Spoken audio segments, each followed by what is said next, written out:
¿Qué tal? Pues por aquí estamos pues analizando el campo eléctrico que generan tanto la carga 1 como la carga 2, pero ahora lo vamos a analizar en el punto B. Para ello pues vamos al paso número 1. Para ello pues necesitamos realizar un diagrama de cuerpo libre y sus datos. Necesitamos obtener sus datos. ¿Qué datos obtenemos? Como sabemos, las cargas positivas generan líneas en sentidos que salen de la carga, y la carga negativa genera líneas que se dirigen hacia ella. Por lo tanto, la carga 1 va a generar una línea que se dirige sobre esa recta pasando por el punto B y se dirige hacia arriba, y la vamos a llamar EQ1 de B en ese punto. Ahora, para la carga número 2, sí que está ubicado aquí, las líneas se generan hacia la carga negativa, por lo tanto genera una línea que pasa sobre ese punto y se dirige hacia la carga 2, y eso lo vamos a llamar EQ2B. Y tenemos algunos otros datos, como la distancia de la carga 1 al punto B, la distancia de la carga 2 al punto B, y por aquí pues tenemos los valores. Por lo tanto, la distancia de este punto a la carga 1 es de punto 18, y para la carga número 2 al punto B es de 0.15. Ahí ya tenemos algunos datos. Fórmulas que necesitamos: pues calcular el campo eléctrico de la carga 1 en el punto B. Tenemos los datos, ¿sí? El valor de la carga, 5 coulombs, y la distancia de punto 18 metros a ese punto B. Para la carga 2 tenemos un valor de menos 3 coulombs y una distancia de punto 15 metros a ese punto. Esos son los dos datos que tenemos, ya que, como sabemos, vamos a estar utilizando pues una constante de 9 por 10 a la 9. Paso número 2, cálculo y sustitución de fórmulas. En la fórmula vamos a tener primero que calcular los dos campos. Por aquí tenemos el que genera la carga 1 y el que genera la carga 2. Por lo tanto, el que genera pues la carga 1, vamos a sustituir la constante, el valor de la carga y su distancia. Por lo tanto, ese valor nos daría aproximado de 13.88 por 10 a la 11. Para la carga 2 sustituimos el valor de la carga y la distancia, y nos darían un valor de menos 12 por 10 a la 11.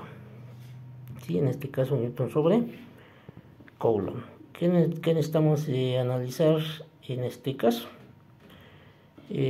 Para sacar la resultante en B necesitamos sumar ambos vectores, ya que los tenemos aquí, pero no se pueden sumar de forma directa debido a que tienen diferentes direcciones, ¿sí? No se dirigen de la misma manera que estas se suman de forma directa porque tienen la misma dirección. Estas tienen direcciones diferentes, por lo tanto se deben de descomponer los vectores, y para ello pues vamos a utilizar el siguiente procedimiento. Como primer paso vamos a tener que analizar los vectores. Por aquí tenemos los dos vectores. Colocamos nuestro vector 1 que tenía esa dirección y nuestro vector 2 que tenía esa dirección. Para ello pues podemos hacer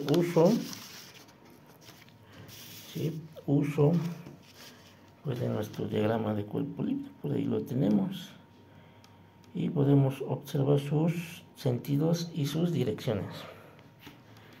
Ese es el primer paso. Una vez que ya tengamos identificado tanto las direcciones como los sentidos, por aquí los tenemos. Ahora tenemos dos ángulos para poder descomponerlos: ángulo 1 y ángulo 2. Por aquí ya aparecen porque se calcularon. pero inicialmente no se tienen. ¿Qué debemos de hacer?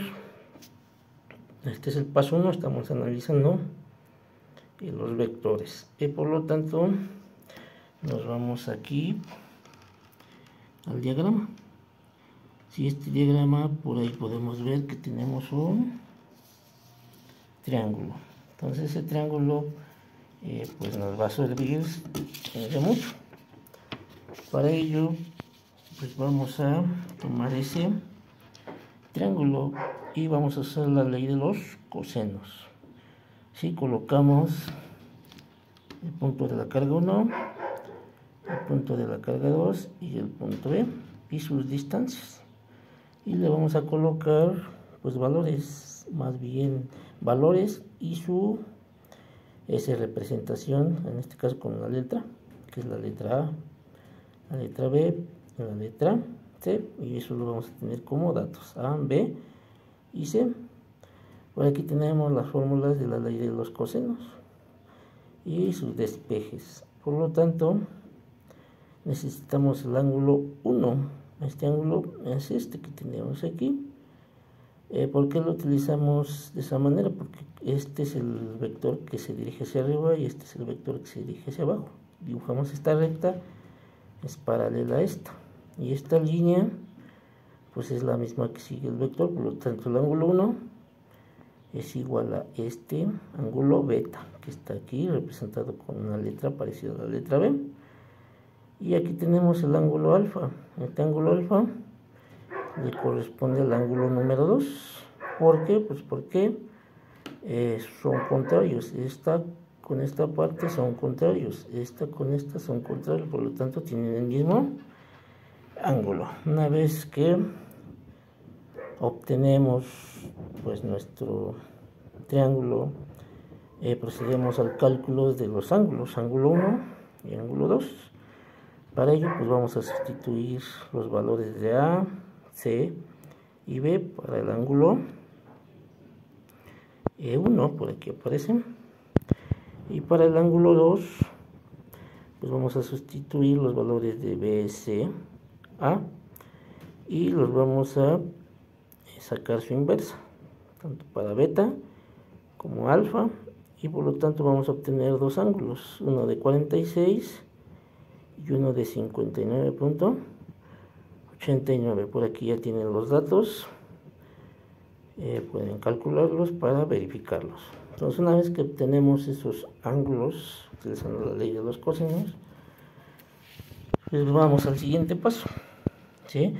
Tenemos dos componentes, una componente X y una componente Y, y por aquí dibujamos los vectores. ¿Sí? Este sería la componente en X y la hacia arriba sería la componente en Y, una vez que los descompongamos, y por lo tanto vamos a sustituir 13.88 en la calculadora multiplicado por el coseno de 46.12, y ese es el ángulo que obtuvimos. ¿Sí? Aquí utilizando la ley de los cosenos. Entonces nos vamos por aquí de nuevo, igualmente sustituimos 12 coseno de 59.89 y nos da 6.019. Este es para la componente en X y por aquí está elevado a 10 a la 11. Entonces, para estos cálculos no es necesario colocar el exponente, ya que como ambos términos pues están elevados al mismo valor, se suman de forma directa. Si alguno de ellos fuera un exponente diferente, hay que hacer las conversiones para poder sumarlas. La componente en Y utilizamos la función seno, utilizamos la calculadora y vamos a obtener igualmente dos vectores, uno que se dirige hacia arriba, componente en Y, uno que se dirige hacia abajo, para el segundo vector. Los sumamos, como estas tienen la misma dirección, mismo sentido, se suman.